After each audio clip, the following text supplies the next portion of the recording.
Chapter 7. The Terrible Secret. When the children first went to live at the White House, they talked about Father a lot and were always asking questions about him.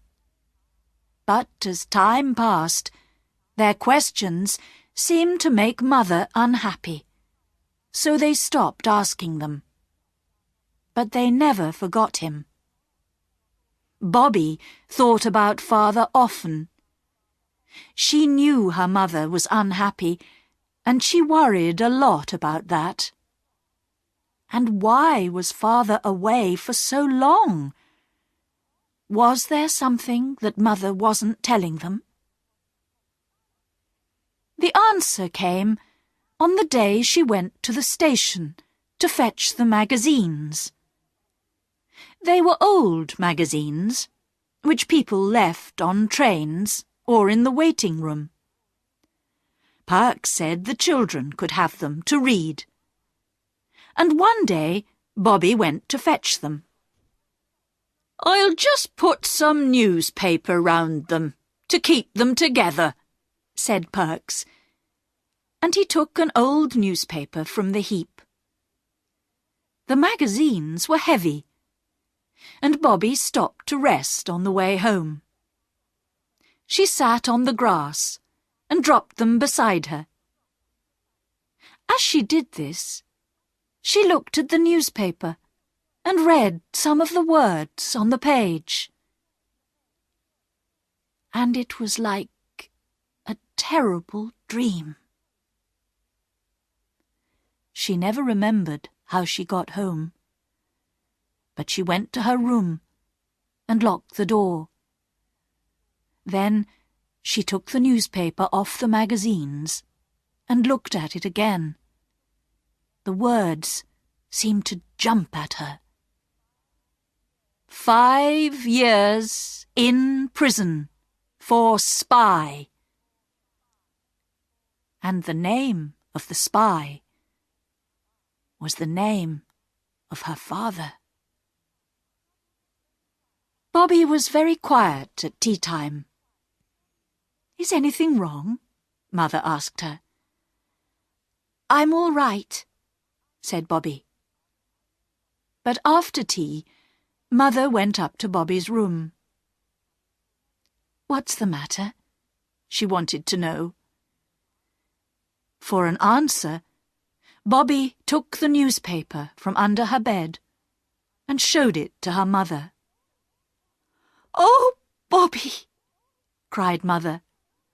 "You don't believe it, do you? You don't believe Daddy is a spy?" "No," said Bobby. "He's good and honest, and he's done nothing wrong," said Mother. "We have to remember that."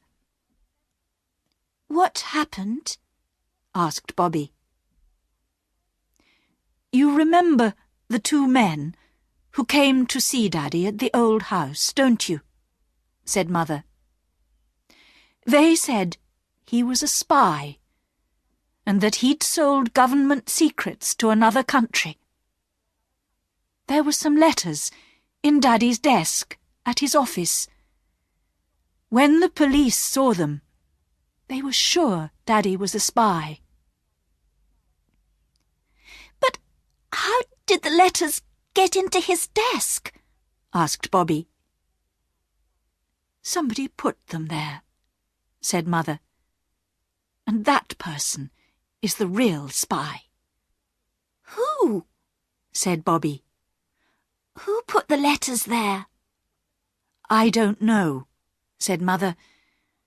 "But the man who got Daddy's job never liked him, and he always wanted Daddy's job." "Is he an honest man?" asked Bobby. "Daddy was never really sure," said Mother. "Can't we explain all this to someone?"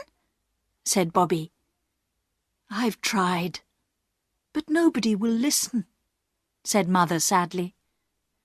"I've tried everything. There's nothing we can do. except be brave and patient. Now, we won't talk of this any more, my darling. Try not to think of it. It's easier for me if you can be happy and enjoy things." But Bobby did think about it. She did not talk to Peter or Phyllis, but she wrote a letter to the old gentleman. "My dear friend, you see what is in this newspaper. It is not true. Father never did it. Mother says someone put the letters in Father's desk, and she thinks it is the man who got Father's job. But nobody listens to her. You are good and clever.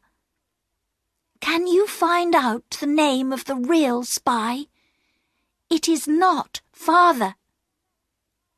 Peter and Phyllis don't know he is in prison. Can you help me? Oh, do help me. With love, from your friend, Bobby."